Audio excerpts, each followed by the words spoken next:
Hello everyone, welcome back to the channel. I'm Massacre Aidan. I'm Gaynor. And today we have the Chuck E. Cheese Massacre. Do you remember Chuck E. Cheese? Yeah. Yeah. I don't remember actually going in there and stuff, but I do remember it, yeah. Yeah, it was one of those places that... hated it. Did you? I hated it because it was so busy, it was so loud, and when you've got more than one child, you're convinced that somebody's going to grab them. So you'd be off in one direction, your brother would be in another direction, and trying to watch you both was just like too much of a nightmare. I'd been in Costco a couple of weeks earlier, and it came over the loudspeaker that a child had gone missing, and they closed all the doors. Nobody was allowed to come in, nobody was allowed to leave until they found the child. And they did eventually find the child in the bathroom. But that panic of knowing that your child's gone missing, and that's every time I went into a Chuck E. Cheese, that's how I felt. Because there were so many ways you could go in and out through the back. Do you know about this? I don't remember this, no. No, well, let's find out about this. I don't even know where it was. Chuck E. Cheese Massacre. Emergency 911. Listen, I have a man who's been shot at my house right here. He came from Chuck E. Cheese. He claims there's been a lot of people shot there. Put another call in for Chuck E. Cheese. On December 14th of 1993, at a Chuck E. Cheese in Aurora, Colorado, the nighttime crew was cleaning up and closing down the store. Within a few hours, caution tape and police were everywhere.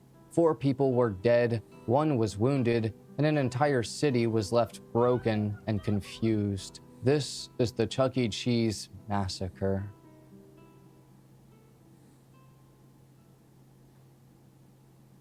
Yeah, we didn't move there till Hello, 96. friend, and welcome to High Time Crime. My name's Joel, and on here I specialize in true crime and also calisthenics. I love working out, but today we're going over the case of Nathan Gerard Dunlap and what he did at Chuck E. Cheese. You're going to learn about a very twisted individual whose idea of revenge was wicked.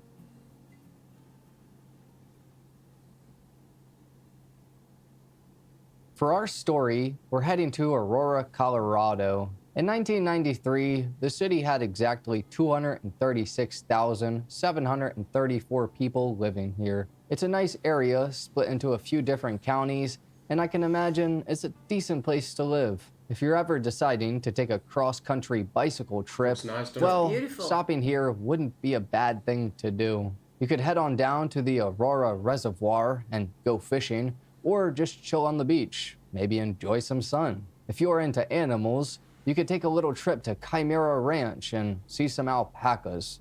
How adorable. Perhaps you could even become a cowboy at 12 Mile Stables, where you can rent a horse and be the rootinest, tootinest in town. Unless I'm there.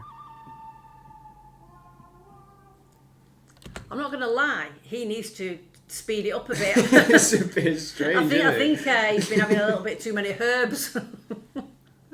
But unfortunately, none of those options are the reason as to why we're in the city of Aurora today. Nathan Gerard Dunlap was born on April 8th of 1974 to Carol Dunlap, and his real father's name isn't known. He abandoned Carol and Nathan only a few months after Nathan was born, and it wouldn't be long before Carol met a man, if you can call him that, named Jerry Dunlap. Carol and Jerry raised Nathan and his siblings Garland and Ardinia. This household, by all accounts, was incredibly toxic and plagued by mental illness. Carol, the mother, suffered from bipolar disorder, so did her brother and father. She would walk around the house nude and belittle the children, waking them up in the dead of night. She also would move furniture and stay up cleaning for days and take over a dozen baths in a 24-hour period. Sometimes Nathan would wake up early in the morning to find Carol screaming and going crazy, throwing their stuff out on the lawn. When Nathan was a baby, she once threw him in the trash. She tried to hurt Nathan's younger brother Garland, and she admitted to hating Ardinia since she was born.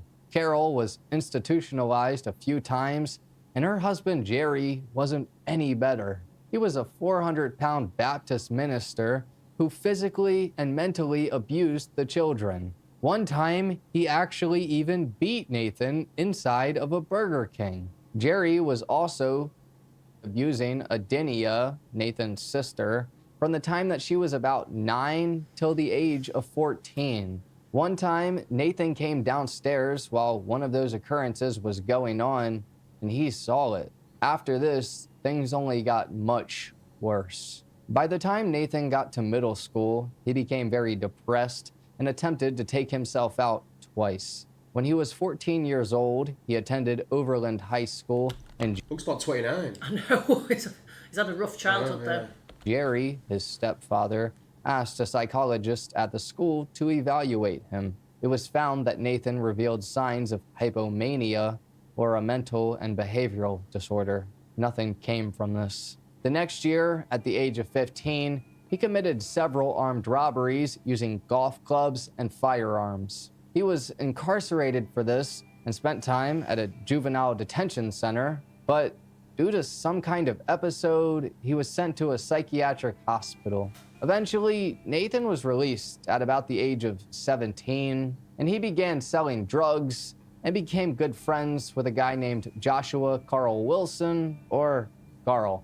Together, they would commit a lot of crimes. They robbed a Burger King, got into a ton of fights, robbed a dry cleaner with a golf club, robbed a pizza place with some handguns, and I'm sure that there was a bunch of other things as well.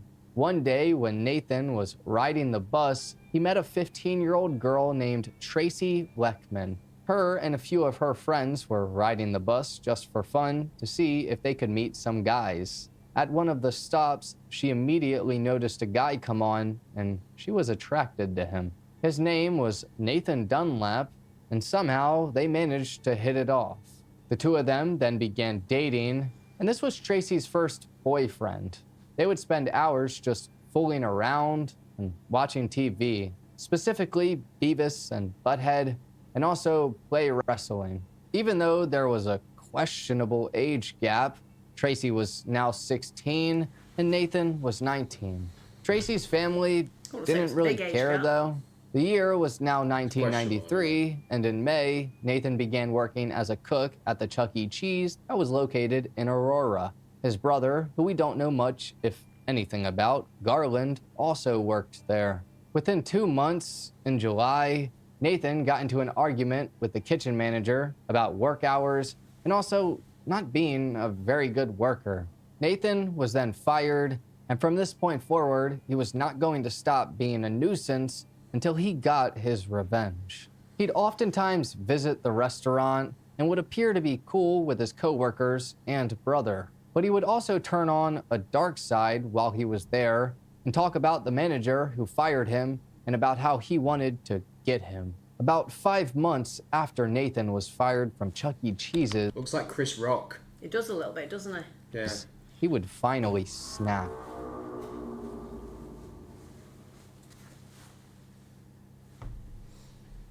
On Tuesday, December 14th of 1993, Nathan was playing basketball with a group of friends when he decided that today was the day he was going to rob Chuck E. Cheese's, and not only rob them, but kill everyone inside. So that night, a little bit before 9 p.m., Nathan went to the restaurant carrying a small handgun. He ordered a sandwich and decided to sit at a table near the front of the restaurant. A bit of time would pass, and he would then play some video games, specifically a shooter game. He talked to a former coworker of his who had just finished their shift, and he also called his girlfriend. After talking to the employee, though, Nathan found out that his old manager wasn't working that night. This wasn't going to stop him or sway his decisions, however, for whatever reason. His vengeance that he was attempting to take was driven by a particular individual, the kitchen manager. So why he did what he's about to do next is certainly a mystery. A bit after 9:50 p.m., Nathan went and hid inside of the bathroom and waited until Chuck E. Cheese closed at 10. Meanwhile, the workers who were closing down the restaurant had no idea what was about to happen. The nighttime manager who was working was a 50-year-old woman named Margaret Kohlberg. Close to 10 p.m. this particular night, a family birthday party stayed a bit late, and so they were all just leaving. Margaret had went to her office to start tallying up the receipts from the night, and she was getting ready to go home to her 2 children. This was her first night working alone as a manager, and so she was a bit excited about this. Sylvia Crow was there that night, and she was a 19-year-old who was working full-time at Chuck E. Cheese 19? and also going to college at Metro. Is there something in Aurora that ages people by 20 years? Could they not find the actual photo from when she was 19 or what? I think this is probably when she was 19. Because she She's like 19 going on 44. That's what I mean. State where she was studying psychology. Her best friend, Jennifer Wood, used to work with her at Chuck E. Cheese, and she's actually the reason that Sylvia got the job. They hired her the same day that she applied, and that was only a few months before. Sylvia was using the money she was making to pay off her car. A high school junior named Ben Grant, who was 17, just started vacuuming to clean up the floor. He was a wrestler. I don't think we should be laughing, but 17. That's what I'm saying. They all look much older. If somebody said to me, how old is he? I'd have said 30. Yeah. And a smart and good person. Another 17-year-old named Colleen O'Connor was a sweet girl who was super excited because just a few hours before, she had a phone call with her parents. Well, they told her that they were getting her a car. So I can only imagine what she was feeling. Outside, smoking a cigarette, was a 20-year-old named Bobby Stevens. He was working a double and wasn't... He can't be... 20. Yeah. How is he younger than me? So he does look, I'd say about 23. 35. No, I'd have said about 23, 24. I If don't you know. look at Declan, I think he... Yeah, he looks older than Deck. You think? Yeah. supposed to work during the night. He just picked up a shift. Bobby was the father to a 7-month-old baby, and he decided to get a job at Chuck E. Cheese to help with income and because Christmas was about to be there. He started working at Chuck E. Cheese 2 weeks before. None of them had any idea of what kind of evil lay await in the bathroom. While the crew was cleaning up and the manager was in the office, the animatronics were still going, creepily singing their happy little songs. But what's about to happen next is the complete opposite of what you expect to happen at a Chuck E. Cheese. Nathan was in the bathroom, looking in the mirror, psyching himself up, getting ready to take action. He walked out the door at 10:05 p.m., and the first person that he saw was Sylvia Crow. She was cleaning the salad bar, and Nathan shot her in the head. She survived this initial shooting, though very badly wounded. We'll talk about that here in a moment. Then Nathan saw Ben Grant, who was vacuuming, and he too, like Sylvia, was shot in the head. Colleen O'Connor saw all of this happening and just stood there frozen.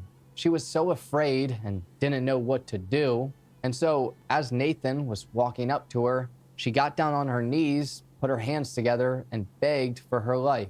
Nathan shot her in the top of the head, killing her instantly. Jesus. Bobby had just gotten back inside from his smoke break and heard the gunshots, but thought that it was children outside popping balloons. He was loading the dishwasher with some utensils, and as he turned around to grab something, he saw Nathan Dunlap walking through the kitchen door. Immediately, Bobby knew he was in trouble, and he said, "Oh," as Nathan raised the gun up and shot him. Bobby was hit in the jaw, then he fell to the ground, but he didn't die. He decided to play dead. He held as still as he could, thinking that this was the end of him, that Nathan was going to shoot him again. To his surprise, Nathan didn't, and he just walked right past him. He continued and eventually... That's actually very smart. Yeah. But I don't know how you could do that in such pain. Yeah. I don't know, because I've heard that when you're shot by a gun or when you're stabbed, the adrenaline kind of numbs the pain for a little while, the immediate timing. Like, I've heard of people who've been I can't stabbed. imagine you getting shot in the jaw and not feeling it. Yeah, I guess. Do you know what I mean? Yeah, I know people who have been stabbed who have not realised they've been stabbed until afterwards. Yeah, can see that. entered the office of Margaret Kohlberg, who was oblivious to what was going on. Nathan forced her to unlock the safe, and after she did that, he shot her in the ear. While he was getting the cash together, he noticed that Margaret was still moving, and so he shot her in the other ear, killing her. Jesus. Meanwhile, in the kitchen, Bobby had just came to from what occurred, and covered in blood, he stumbled through the dining room and made his way out one of the side doors. An alarm went off, but he ran as fast as he could to a nearby patio light that he saw. He told the homeowner that there was a tragedy at Chuck E. Cheese and to call 911, and the homeowner did just that. Nathan, on the other hand, left through the front door of the Chuck E. Cheese feeling great. He stole $1,600, Chuck E. Cheese keychains, and some arcade game tokens. I don't know why he would think that he would need those, but anyway, he left and then went to his good buddy Carl Wilson's house and told him all about what happened. Then Nathan started counting the money, asking Carl if he would give him an alibi. Nathan's girlfriend, Tracy, said that he called her and said he was at the Chuck E. Cheese where he was fired from, playing some video games. Eventually, he'd arrive to her house and tell her what happened, and they'd go on to have... Nathan's mother, Carol, had heard about what occurred and went to the scene along with a bunch of other concerned parents. She began comforting Colleen O'Connor's mother and had absolutely zero idea that one of her sons was the one responsible. Investigators had talked to Bobby and figured out that it was Nathan Dunlap who did it 100%. Bobby was aware of what was happening and could pinpoint exactly who it was. So with this in mind, the police decided to talk to Carol Dunlap at the scene of the crime. She thought that there was no way that Nathan could do such a thing, and that if they think he did, she can call him to get things taken care of. So Carol paged him and told him that he needs to get home right away to talk to the police. Nathan didn't go right away though, and instead he decided to wash his hands with some peroxide and take a shower. He asked his girlfriend, Tracy, if she can hide the clothes and gun, to which she did, and she hid them behind her grandparents' shed. Why would she get herself involved yeah, in all exactly. that sort of stuff? Yeah, there's absolutely Just no setting way yourself up for I disaster, would get aren't you? myself involved in anything like this. Even if it was Darren Ball.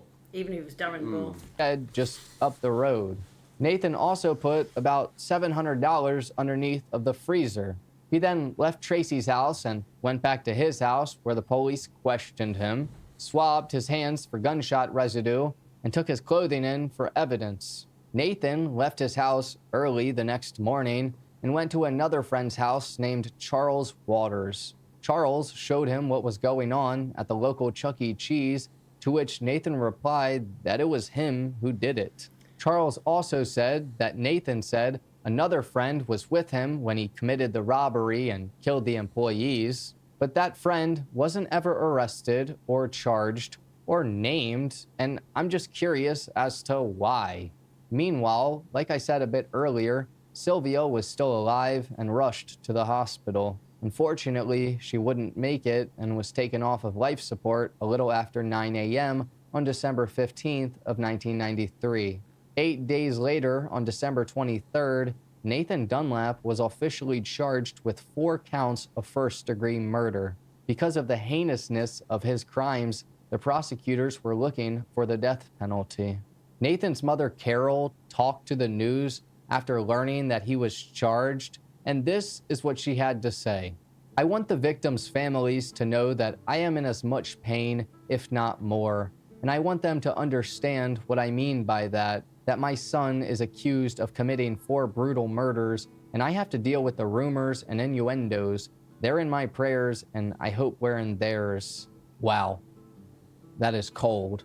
Nearly 3 years later, in 1996, the trial would begin, and it was going to be very troublesome. Nathan attempted... So what was going on in that 3 years then? Like, he was just kept in a cell? Yeah, he was in remand, yeah.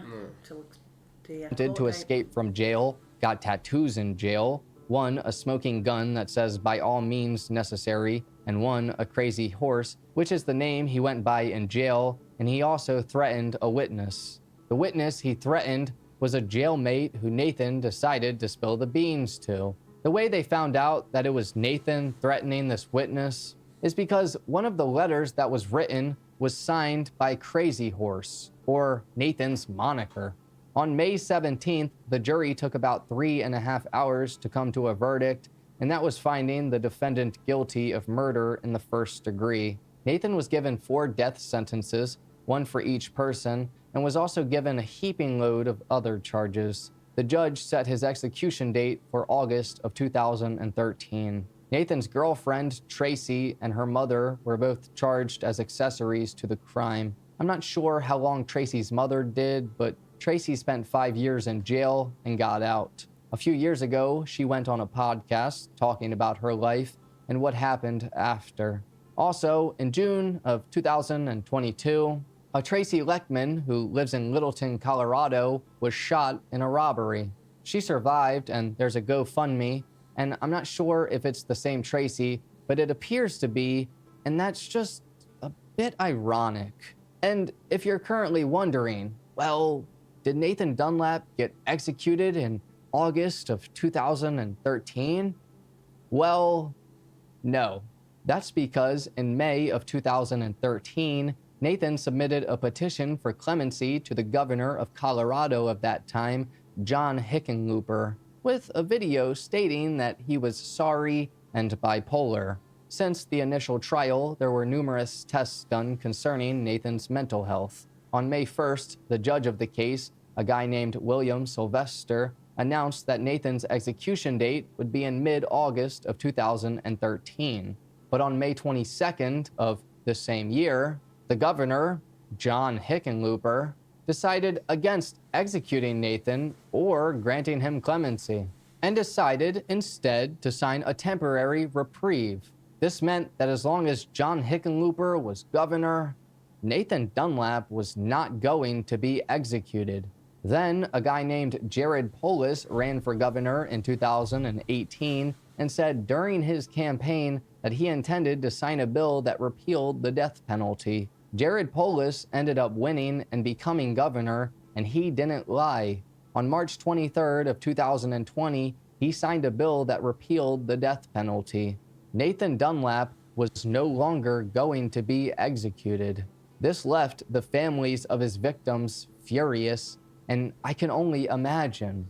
This was an absolutely sickening. Do you not think that The being death in penalty- jail for the rest of your life is almost worse than the death penalty? Yeah, I personally do, because you live in it every day. Yeah, exactly. Yeah. You actually have to feel it. You have Yeah. to experience it. If you're Yeah. dead, you're just like gonna Yeah. basically Yeah. asleep. Yeah, exactly. No, I agree. Crime that occurred for no reason at all. The manager, who Nathan had a problem with, wasn't even working that night, but he decided to go through with it regardless. He didn't care about anyone or human life itself, and you can clearly see that in the interview that he did. Does it bother you that they're dead, Nathan? Why? I guess because for me, death ain't nothing. I'm not afraid of death. And you didn't take the time to think that their life was something? Important to somebody else, right?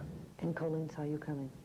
Yeah, I don't understand why she sat there and watched. I was expecting her to run, but she didn't run. That's why I turned around so quick. But she didn't run. She stayed right there and just watched. And what happened if she had run? I would have shot her. Did you ever have eye contact with Colleen? Oh, yeah. That's what brought me kind of down. Did Colleen say anything? She's like, no. She shook her hand like, no. But she did say no. Yeah, she said no. That's it. She didn't beg for her life or nothing like that. What if she had, Nathan? When she said no, she sort of begged, you know. She sort of begged. And it pissed me off. Because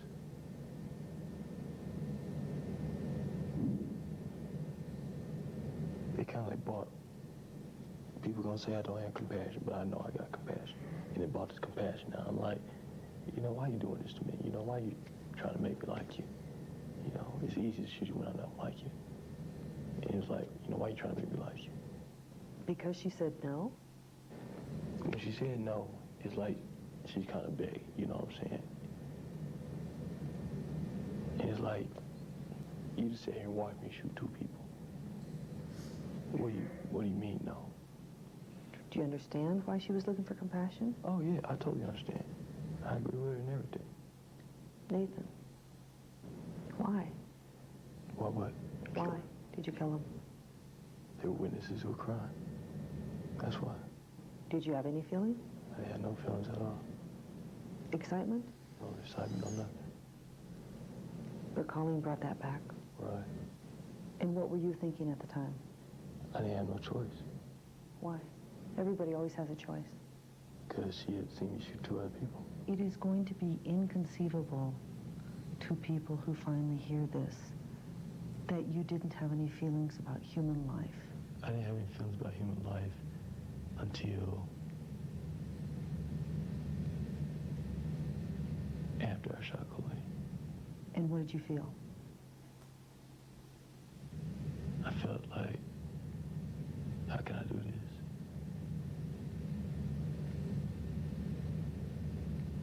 And I was like, well, you started, you gotta keep on finishing it. And when you thought, how could you do this? What did you think of yourself? I was just sad. I'm not explaining to you. I was just sad. But you kept going. I don't think he was sad. No, he I think kind of just keeps changing his thing, doesn't he? Yeah, he's just numb, and he could have not got away with it, but he could have not told other people, and he was proud of what he's done because he's gone and told. It's not true that he's only killed them because they were witnesses to No. the thingy as well. Otherwise, Yeah, he's got no excuses because the whole point of him going there was because of the manager that fired him. He wasn't there. He knew he wasn't there. yeah, He could have chosen a different day if that's what his plan was, but he didn't. He still wanted to do it. So I think he's just numb. I don't think he has any compassion. The way he's speaking is just really kind of calm and It's psychopathy, like Yeah, it's almost yeah. like however you call it, psychotic. yeah, psychotic. Yeah. Because I had to finish it. I had to finish. I heard it bleed. 4 people died. And basically, to me, their lives were only worth $300 or $400 a piece. One word or 2 words or 3 words to describe what you have done in killing those people. What would those words be? It was wrong. It was wrong. Yeah. I shouldn't have killed them. I shouldn't have robbed them. I should have just left them alone. They didn't do nothing to me. Should you have killed Sylvia? No, I shouldn't have. Should you have killed Ben? No, Should you have killed Colleen? I shouldn't have killed anybody. I shouldn't have robbed that place. Fact is, I did, though. If you want to kill me so bad, then come do it. That's my attitude. Isn't that kind of a macho, bravado type thing? It ain't macho to me or nothing, but I'm not saying it's macho or nothing, but point fact is, I killed 4 people. I almost killed a 5th. I want them dead, and they're dead. Come kill me then. If you think you can take my life, come do it. I'm gonna take yours before you take mine. Nathan Dunlap is a sick and twisted individual and lucked out with governors and their politics. He deserves no remorse or anything, and if anything, at least he's rotting away. All in all, his court appearances, outbursts, and nearly 30 years of ridiculousness costed taxpayers $18 million. What an absolute yikes. Let's take a moment to think about the people who were truly affected by this and their families. First, we'll talk about Bobby Stevens because he survived. He's doing well and he has a wife and some kids. But every time that he tries to move on with his life and move past everything, this event is in the back of his mind. He said that he never forgets it and that he can put it to the side and have it not affect him, but it does. And it seems like every time that he tries to forget about it, something happens and it gets stirred right back up. He's very annoyed with Colorado and the death penalty, and I can only imagine. Rest in peace to Sylvia Crowell, who was 19 years old and a big ball of energy. Rest in peace to Ben Grant, who was 17 years old and a nice guy who joked and kidded around with everyone. Rest in peace to Colleen O'Connor, who was also 17 years old and a very loved person. And rest in peace to Margaret or Marge Kohlberg. She was 50 years old and a great mother. It's very upsetting to know what happened to them happened, And I hope that all of their families are doing okay. But anyways, thank you for watching this episode of High Time Crime. If true crime is your thing, then please... Guy's like a bit of an NPC, isn't he? Yeah. He just doesn't seem real. And the thing is, I don't know whether he's got like a cigarette or something in the corner, because I just keep seeing smoke. It's a green screen. Oh, is that where it is? Yeah, he's in front of a green screen. I don't think he's actually got a thing saying High Time Crime behind him either. No, I know that, but I'm saying from the bottom corner, do you see the smoke coming up all the time? Yeah, it would be a green screen, wouldn't it? No. Because I was thinking, that cigarette's burning a long time. Well, it's a shocking story though, isn't it? It's crazy. It's horrible. That. It's absolutely horrible. But I think his mother needs to take some blame as well. Like, she obviously 100%. impacted his life from an early age and caused a lot of the way he thinks and the way he acts. Yeah, definitely. Yeah. Anyway, hopefully you guys enjoyed the video. If you did, make sure you hit the like and subscribe button for us, please. And we'll catch you on the next one. Bye. Cheers.